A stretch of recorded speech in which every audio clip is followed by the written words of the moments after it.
consultation. Now I will end your issues. And please.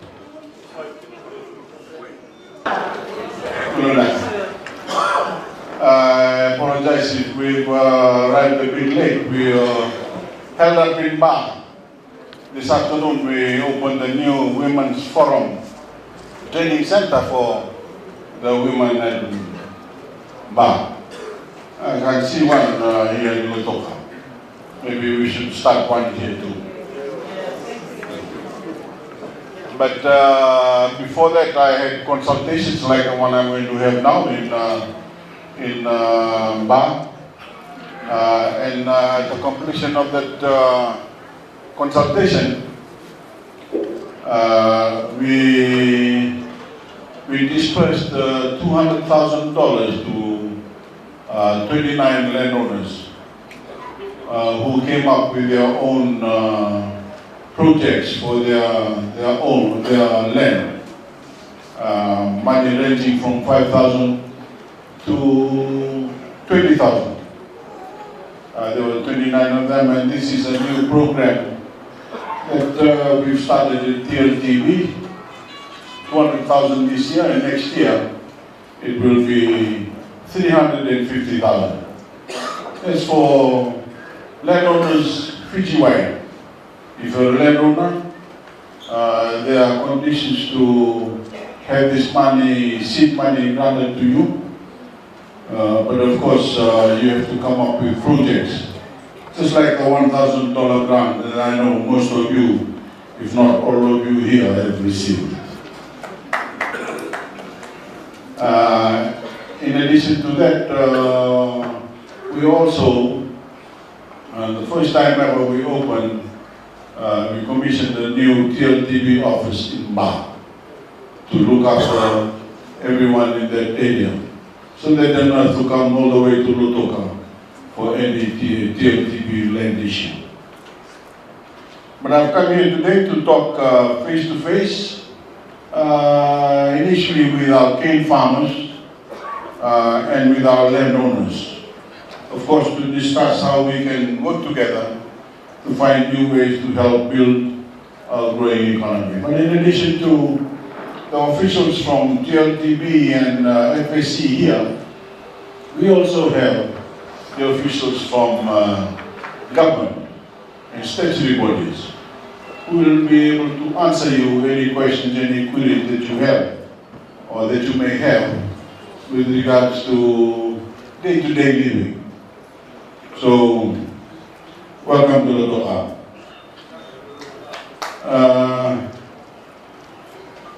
As I said, I've come here today to talk face-to-face with our cane farmers and our landowners to discuss how we can work together to find new ways to help build our growing economy. And as I've also said in Ba and in Singatoka yesterday, make no mistake, our game plan for our sugar industry is about keeping our cane industry at the heart of the economic growth. And our work with our Itoke landowners is about giving you the tools you need to develop your land and get the most out of your land resources, so that all of you, our farmers and our landowners, can have the assurance and stability you need to do well by yourselves and your families. I'd like to speak with all of you about a number of issues that affect our cane farmers and our landowners. I do so as your Prime Minister, and I do so because I'm driven to make life better for my fellow Fijians. Ordinary people like yourselves who deserve to know that when you work hard, that work will be rewarded and that you and your families will benefit. My commitment extends beyond any one industry, not only for cane industry and of course any single industry. It drives my government's agenda to give all of our people an equal shot at doing well in our growing economy. It extends to the protections we put in place to give every Fijian equal status and equal protection under the law, and the chance to give their children access to even greater opportunities. To improve the lives of every Fijian, my government is spending a great amount of money on roads, on water, on electricity, and other services. I know there's been some talk from some quarters that that is our responsibility, that is a government responsibility to write.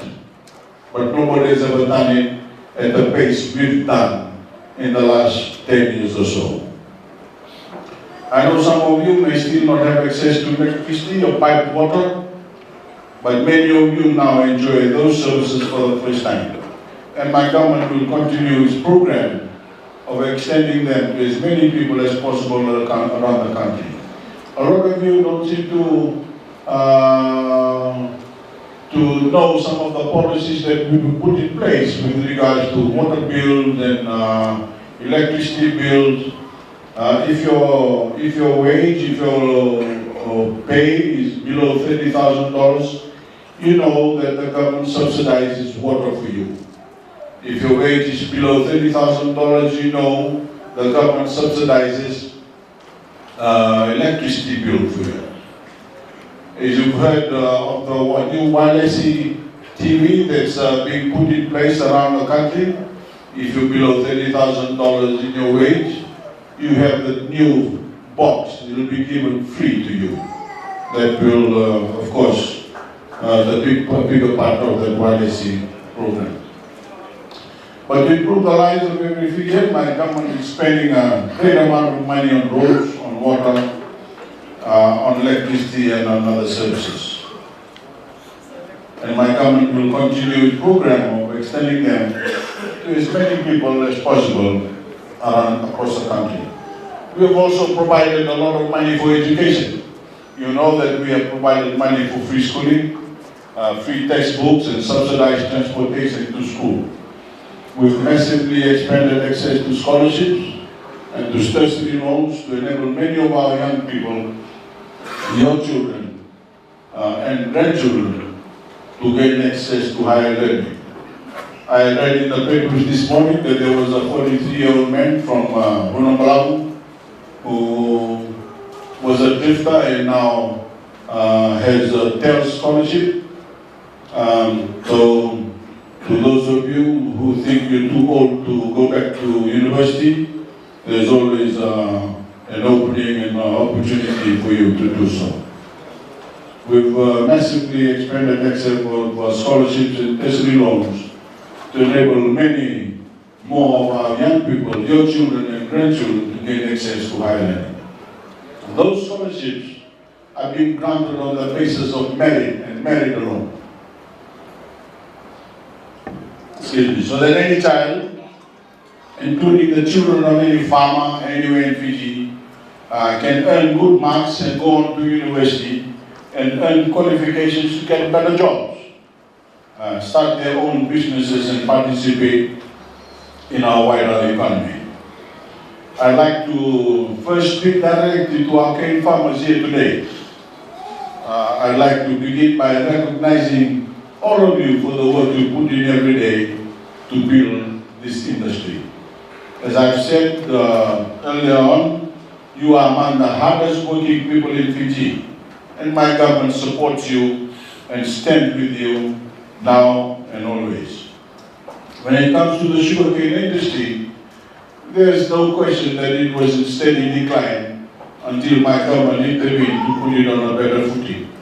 For example, as you know, the amount of cane needed to produce sugar has been drastically reduced by making the process more efficient. The TCTs, just a few years ago, for your knowledge, was about 13 or 14. Last year, it was just over 9. And I remember a few years back, it was about 8.5. So we're doing fairly well in that area. We've set aside unprecedented funding towards capital programs this financial year. In total, the budget toward the sugar industry was increased to $60 million, nearly double last year's allocation. And with our support, cane production in 2018 is anticipated to reach close to 2 million tons. Too often we hear big promises from everywhere, every quarter, including the opposition. But we really don't hear real solutions. They talk about giving $100 per ton, but they never talk about how to bring down the actual cost base for your cane. And that is the only way you'll see bigger profits and bigger margins, now and over the long term. Only when we bring down the cost of production can we put this industry on a real path to a more sustainable and more profitable future. That is why my government has given wide-reaching assistance that is seriously lowering your cost base. We are boosting cane production and improving extension services, transportation and harvesting. We've helped transfer new and better technologies to farmers. We've set aside nearly $16 million for the cane replanting program. And that major funding increase has led to 5,671 hectares planted in 2017 compared to 3,900 last year, in 2016. Still, our reports indicate that we have 30,000 hectares of land that remains idle or underutilized. So I encourage all of you to take advantage of this grant that we've given to you to plant more cane. My government introduced the fertilizer subsidy in 2009, and in the last budget, we've made that subsidy even more generous, lowering the price paid by our farmers to only $20 per bag. I understand it was twice that amount previously. And we've seen the fertilizer sale increase of nearly 40% since January last year. So keep taking advantage of this great subsidy. I know many of you face ongoing issues with labor shortages. That is why we've made a big push towards mechanized farming. We've assisted 21 cooperatives with $19,000 each deposit payments on mechanical harvesters. Already, we've increased the total percentage of cane harvested by mechanical harvesters from 8% last year to 18%. My government also introduced a new $6.3 million weedicide subsidy program this financial year, aimed at helping our cane farmers maximize the yield of their harvest through assistance in paying for the herbicides that are necessary to protect their crops. Now our farmers are paying only 45% of the total price. Through our sugarcane rehabilitation and small grant scheme, my government has set aside $1 million for supplies like fencing material, pumps, and water tanks, all of which will allow our smaller sugar farms to keep pace in a rapidly changing industry. My government has also continued to pay the sugar levy to the Sugarcane Growers Council, taking the burden of farmers by covering all the council's administrative costs. And as been promised, we covered the entire cost for all cane that was transferred from the Penang mill area to the Rarawai mill. So no farmer was unable to supply their cane, despite some very bold and very false claims from certain corners. We've made the ministry more responsive to farmers' complaints and concerns through the establishment of toll-free lines, and the FSC can be reached at 0800 666 1972.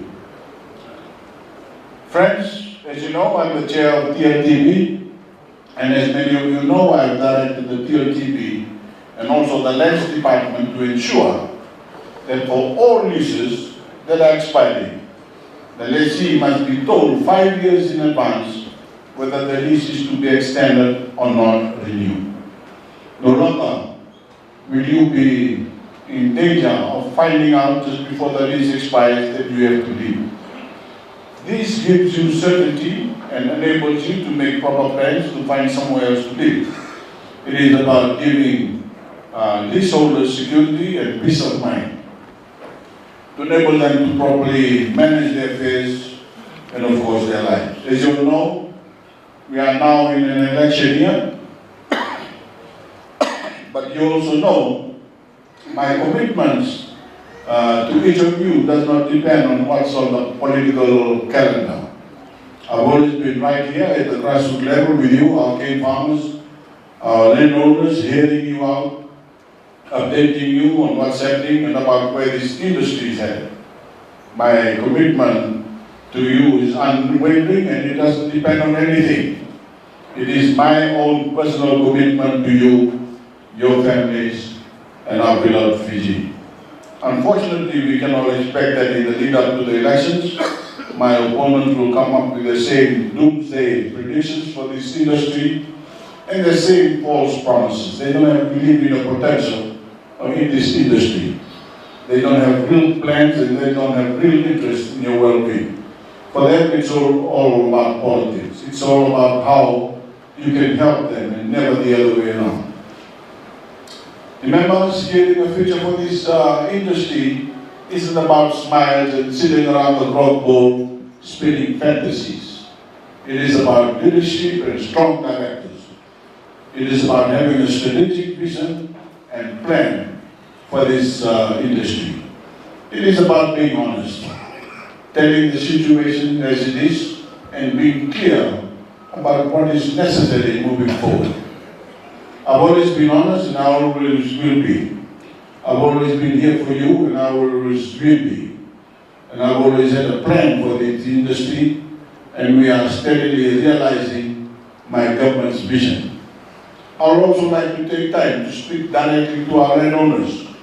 My government is dedicated not only to preserving and protecting native Tauke land, as we have enshrined in the Constitution, but also to promoting new ways for it to become a stream of income for you, your children and your grandchildren to rightfully enjoy. As I was coming from Ba, somebody sent me TV footage of the former Prime Minister Ngarse speaking somewhere in US of A, talking about how the land is going to be taken away from the landowner. That is really rubbish. This constitution guarantees that the land will remain with the landowners until kingdom come. Please. But for all that hype that he was talking about, he was in control when they sold the land and then allowed him money. You all know that. We also know about Schedule B lands. And they grabbed the money and abused it and they all end up in jail. So don't believe a word of what these people are saying. We are making good on our promises. More Itaukei lands are steadily being reverted back to Itaukei land only units. More land is being freed up for farming and development. And in effect, more money is in the pocket of tens of thousands of Fijian farmers and landowners. Government continues to support the Seaboard Initiative, which you may have heard, which was set up specifically in 2010 by my government to assist farmers in the renewal of their agricultural leases, while at the same time providing incentive to landowners to give their unutilized land for leasing. Seaboard, ladies and gentlemen, has turned out to be a clear win-win relationship for not only our farmers and landowners, but also the Fijian economy. You will have heard that a few days ago, government released a Seaboard payment of $3.72 million. $3.72 million to the Itaukei Land Trust Board, which we will be dispersing in the next couple of days, if not already, distributed to a total of 1,479 land-owning units and 138,899 individual members of bank accounts at the Busa, Matagali, and Toka Toka level, were given the consent to renew agricultural leases under the Cebu Initiative. This most recent payout adds on to an impressive total since 2010. Government has paid out more than $50 million on this initiative, and the impact is clear. The renewal rate of agricultural leases has increased from 47% just 7 years ago to over 80% as of December 2017. So it's working. And the landowners are making money out of that. That's a Cebu initiative. I'm also pleased to note TLTV's recent progress in facilitating the land return of Schedule A and Schedule B lands to the Itoke landowners who need them. After proper due diligence, this initiative has now been fast-tracked and is nearing completion. TLTV has already allotted the full 95% of Schedule A lands and 87% of Schedule B lands to their land-owning units. We are here to help determine how to best help our landowners make the most of their land. But the only way we can do so is through an open and facilitated dialogue. We are here to learn, we are here to listen, and we are here to help you grow, both yourself, grow your businesses, and by extension, grow all of Fiji. With our constant input, we are working to lay the groundwork for a system that is fair, predictable, and allows both landowners and tenants to plan for the future. Friends, I hope that through this consultation this afternoon, the session will bring us both progress and clarity. We have gathered a capable team here today, and they are at your disposal. Please take advantage of this valuable opportunity. It's now 4 o'clock, and this session will end when the last man leaves this room. Thank you.